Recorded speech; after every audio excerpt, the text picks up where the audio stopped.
के अध्यक्ष हैं, आपने बहुत से ऐसे गंभीर मामलों में हस्तक्षेप भी किया है। तो ऐसा कौन सा मामला आपके लगता है कि जिसने आपको व्यक्तिगत रूप से आपको प्रभावित किया? मुझे ऐसा लगता है कि जो भी केसेस कमीशन के पास आती है, मेरे पास आती है, वो सभी केसेस को हमने बहुत दिल से उस केसेस के लिए हमने काम करना चाहिए। ऐसी कोई एक केस नहीं है कि जो बहुत गंभीर है और दूसरी कोई एक केस है कि जो गंभीर नहीं है। जो महिलाएं कमीशन में आती है यहाँ पे न्याय मांगने के लिए, सुरक्षा मांगने के लिए, तो उनकी हर एक केस गंभीरतापूर्वक हम देखते भी हैं और काम भी करते हैं। इसीलिए हर एक महिला और उनकी केस मेरे लिए महत्वपूर्ण है। अच्छा, तो आज की युवा महिलाओं के लिए आपकी ओर से कौन सबसे बड़ा संदेश क्या देना चाहेंगे आप युवा महिलाओं को? मैं तो आज ये कहूंगी कि अभी जो आने वाले जो दिन है ना, वो किसके हैं?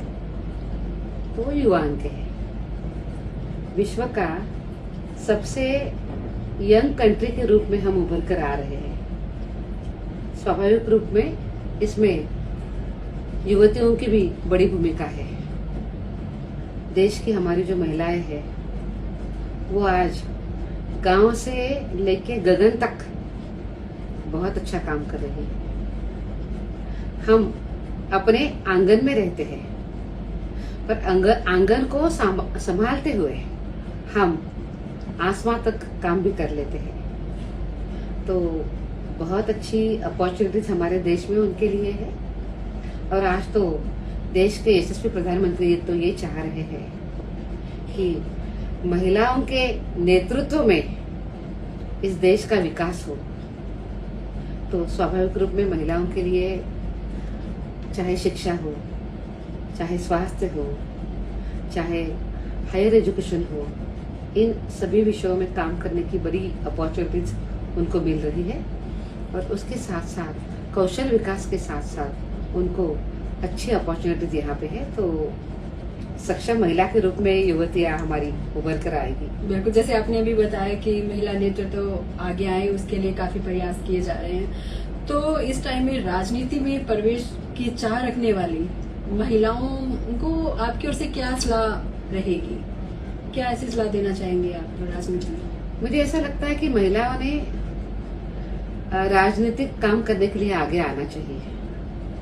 उसका कारण है कि कितनी बार हम ये कहते हैं कि सिस्टम में ये नहीं होता है, ये नहीं हो रहा है, ये नहीं हो रहा। पर राजनीति में आप जब आते हैं तो आप निर्णय प्रक्रिया का हिस्सा भी बन सकते हैं। और अगर आप उसका हिस्सा बनते हैं तो जो अच्छी चीजें आप यहाँ पे करना चाहते हैं वो चीजों को आप लेकर आ सकते हैं। महिलाओं के लिए ये एक बहुत अच्छा करियर भी हो सकता है, जहाँ पे वो देश की महिलाओं के लिए चाहे स्वास्थ्य, उसी के साथ साथ जैसे मैंने पहले कहा कि शिक्षा है, उनका सर्वांगीण विकास है, इसके लिए वो योगदान दे सकती है। तो हम अन्य जो करियर जो होते हैं उसके लिए हम बहुत ध्यान से देखते हैं, उतना हम राजनीति के लिए नहीं देखते हैं। मेरा कहना जो है कि आज शक्तिवंदन कानून जो है वो आ गया है और शक्तिवंदन कानून के माध्यम से देश की महिलाओं को चाहे विधानसभा हो या चाहे लोकसभा हो, वहां पे प्रतिनिधित्व करने का बहुत बड़ा अवसर उनको मिलने वाला है। और अभी तो हमें 50% आरक्षण तो मिल ही गया है पंचायत राज सिस्टम में। इसीलिए तो भारी संख्या में आज चाहे हमारी सरपंच हो या उसी के साथ साथ जिला परिषद के मेंबर हो, नगर सेवक महिला हो, वो हमें दिखाई देती है। तो हमने यहाँ पे जरूर उसका उपयोग करना चाहिए। जब भी महिलाओं की बात आती है तो महिला सुरक्षा को लेकर के काफी बात निकल के आती है और महिला सुरक्षा को लेकर के काफी कानून भी बने हुए हैं, लेकिन जमीनी हकीकत में किस तरह से बदलाव होने चाहिए उसमें, वो कहीं ना कहीं दोनों में एक गैप बना हुआ है, कानून में और जमीनी हकीकत। देखिए, हमारे देश में जो कानून बने हैं ना महिला सुरक्षा को लेकर, वो बहुत अच्छे कानून हैं। जो कानून महिलाओं को अच्छी सुरक्षा प्रदान करते हैं। आज के समय पे जरूरत है कानून का प्रभावशाली अमल होना।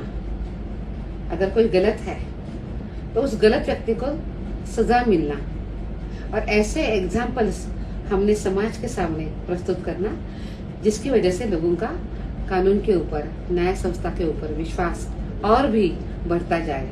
इसके लिए हमें प्रयास करने की जरूरत है। और उसके साथ साथ मैं एक बात ये भी कहूंगी कि महिलाओं की सुरक्षा ये सिर्फ कानून के साथ नहीं चलती है।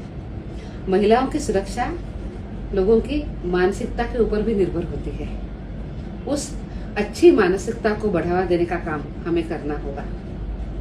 हम ये भी देख रहे हैं कि कुछ ही लोग जो विकृत मनोवृत्ति के होते हैं, जिनकी वजह से तकलीफ होती है। ऐसे समय पे समाज ने भी आगे आने की जरूरत है, और समाज ने एक भूमिका लेने की जरूरत है कि जो गलत है वो गलत है, और अगर किसी के साथ अन्याय हो रहा है तो उसके सामने समाज ने मिलके खड़ा होना है, उसके साथ मिलकर खड़ा होना है। ये भूमिका लेने की बहुत जरूरत है, मुझे ऐसा लगता है। तो आप कि एक तरफ सिस्टम है, जी। एक तरफ न्याय व्यवस्था है, ऑलरेडी कानून तो बन चुके हैं, और अच्छी समाज की मनोभूमिका है, तभी हम महिलाओं को काफी अच्छे तरीके से सुरक्षा दे पाते हैं। जैसे आप स्वयं भी राजनीतिक क्षेत्र से अपना रखती हैं, तो आपको अपने राजनीतिक जीवन में किस तरह की चुनौतियों का सामना करना पड़ा? मैं सही आपको कहूँ ना, तो मुझे ऐसी कोई, मैं राजनीतिक जीवन में हूँ इसलिए मुझे बहुत चुनौतियां आई, ऐसा नहीं हुआ। हम सभी लोग रोज की जो जिंदगी जीते हैं उसमें जो भी चैलेंजेस अन्य लोगों को आते हैं, वैसे चैलेंजेस यहाँ पे है, वो कहीं भी जाए वो होते हैं। बट राजनीति में आप है इसलिए आपको बहुत ज्यादा चुनौतियां को देखना पड़ा, ऐसा नहीं हुआ है। मुझे खुद को ये भी लगता है कि ये भ्रम है कि यहाँ पे बहुत ज्यादा चुनौतियां है। मुझे ये लगता है कि अगर आप दिल से राजनीति करना चाहते हैं, खुद को अनुशासित रखते हैं, और उसके साथ साथ आप नॉलेज के साथ चलते हैं, तो आपको कोई चुनौतियां नहीं है, कोई तकलीफ नहीं है। और दूसरा, यदि ये देखा जाए तो कि महिला सशक्तिकरण को लेकर के मीडिया की जो भूमिका है वो कितनी सकारात्मक रूप से है, यदि है तो उसमें और किस तरह के सुधार किए जाने चाहिए, आप उसको किस तरह से देखते हैं? देखिए, हमारे देश का मीडिया है, ये हमारा एक बड़ा आधार स्तंभ है।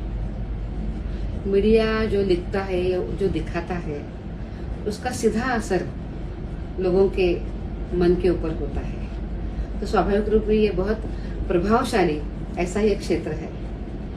मुझे ये भी लगता है कि मीडिया ने अनेक अनेक पॉजिटिव स्टोरीज भी करी है, जिसका बहुत अच्छा परिणाम हमें मिलता है।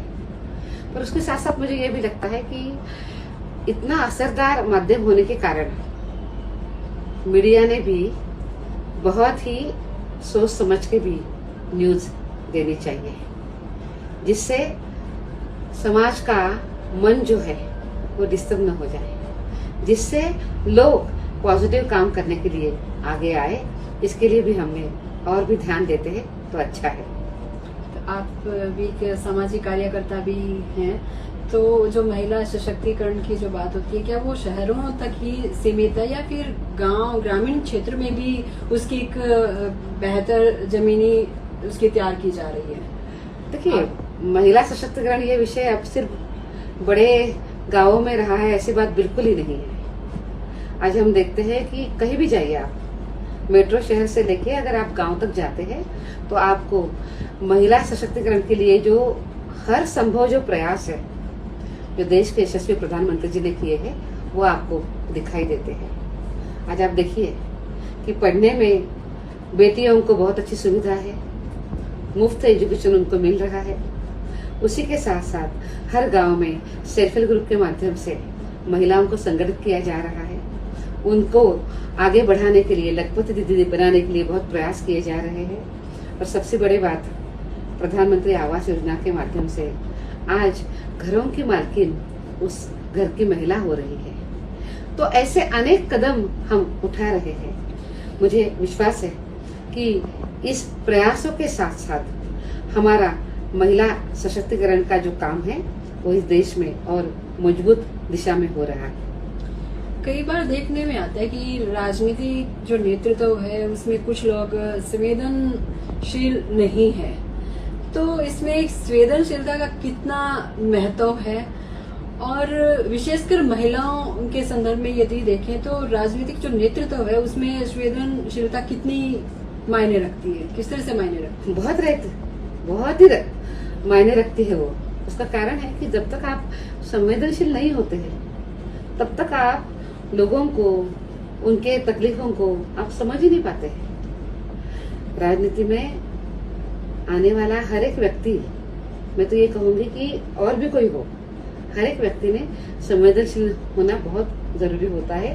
उसी के साथ चलते हुए हम लोगों के साथ न्याय भी कर सकते हैं और उनका जीवन मान अच्छा कर सकते हैं।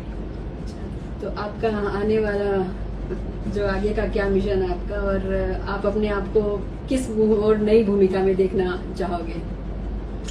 मुझे तो बस यही लगता है कि हमारे देश में महिला सशक्तिकरण के लिए जो प्रयास हो रहे हैं, ये प्रयास बहुत अच्छे हैं, और उस प्रयासों का एक छोटा सा हिस्सा मैं भी बनूं। महिलाओं के पास जाते हुए उनको सक्षम बनाने के लिए मेरी भी भूमिका बहुत महत्वपूर्ण होनी चाहिए। मैंने भी उसके लिए बहुत प्रयास करने चाहिए। मैं मेरे जीवन का हर पल महिला को सशक्त बनाने के लिए मैं दे दूं और महिलाओं को सक्षम बनाऊं, ऐसा ही मुझे लगता है। राष्ट्रीय महिला आयोग एक बहुत ही संवेदनशील और महिलाओं के न्याय करने के लिए अच्छे अधिकार होने वाली ऐसी संस्था है। इस संस्था का अध्यक्ष पद मेरे पास होना, ये मेरे लिए भाग्य की बात है। मैं इतना ही कहूंगी कि मेरा हर एक पल महिलाओं को न्याय देने के लिए और उनको सक्षम करने के लिए मैं गुजार दूं। लेकिन एक ना विषय है ये, कई बार जब भी आपको भी मन में आया होगा कि महिलाओं की जब बात होती है, चाहे उनकी सुरक्षा को लेके हो, चाहे उनके सशक्तिकरण को लेकर के हो, तो कहीं ना कहीं इसमें एक महिला के साथ आकर खड़ी होगी तो शायद ये दोगुनी रफ्तार से आगे बढ़ सकता है। इसको भी आप किस तरह से देखते हैं? बिल्कुल सही कहा आपने कि हमने एक दूसरे का सम्मान करते हुए एक दूसरे की हमने शक्ति बननी चाहिए और एक दूसरे को हमने ऊर्जा भी देनी चाहिए। तो अपने आप में हम सभी सशक्त हो सकते हैं और ऐसे प्रयास होते भी है। मेरा खुद का ये मानना है कि हर एक महिला बहुत शक्तिशाली होती है। वो महिला अपना पुराना, अपने पिता का घर छोड़ते हुए एक नए घर में आती है और उस नए घर को अपनाती है। तो उन सभी घर की महिलाओं की भूमिका उसमें बहुत महत्वपूर्ण होती है। तो स्वाभाविक रूप में हम सभी लोग ये काम कर ही सकते हैं। धन्यवाद, हमें आपने समय दिया। आपका बहुत बहुत धन्यवाद। नमस्कार जी। मैम, आप राष्ट्रीय महिला आयोग के अध्यक्ष हैं। आपने बहुत से ऐसे गंभीर मामलों में हस्तक्षेप भी किया है, तो ऐसा कौन सा मामला आपके लगता है कि जिसने आपको व्यक्तिगत रूप से आपको प्रभावित किया? मुझे ऐसा लगता है कि जो भी केसेस कमीशन के पास आती है, मेरे पास आती है, वो सभी केसेस को हमने बहुत दिल से उस केसेस के लिए हमने काम करना चाहिए। ऐसी कोई एक केस नहीं है कि जो बहुत गंभीर है और दूसरी कोई एक केस है कि जो गंभीर नहीं है। जो जो महिलाएं कमीशन में आती है यहाँ पे न्याय मांगने के लिए, सुरक्षा मांगने के लिए, तो उनकी हर एक केस गंभीरतापूर्वक हम देखते भी हैं और काम भी करते हैं। इसीलिए हर एक महिला और उनकी केस मेरे लिए महत्वपूर्ण है।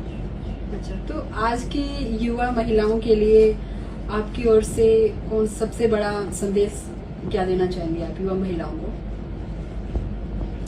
मैं तो आज ये कहूंगी कि अभी जो आने वाले जो दिन है ना, वो किसके है? वो युवाओं के है। विश्व का सबसे यंग कंट्री के रूप में हम उभर कर आ रहे हैं। स्वाभाविक रूप में इसमें युवतियों की भी बड़ी भूमिका है।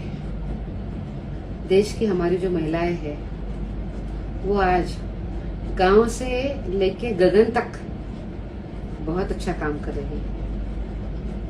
हम अपने आंगन में रहते हैं, पर आंगन को संभालते हुए हम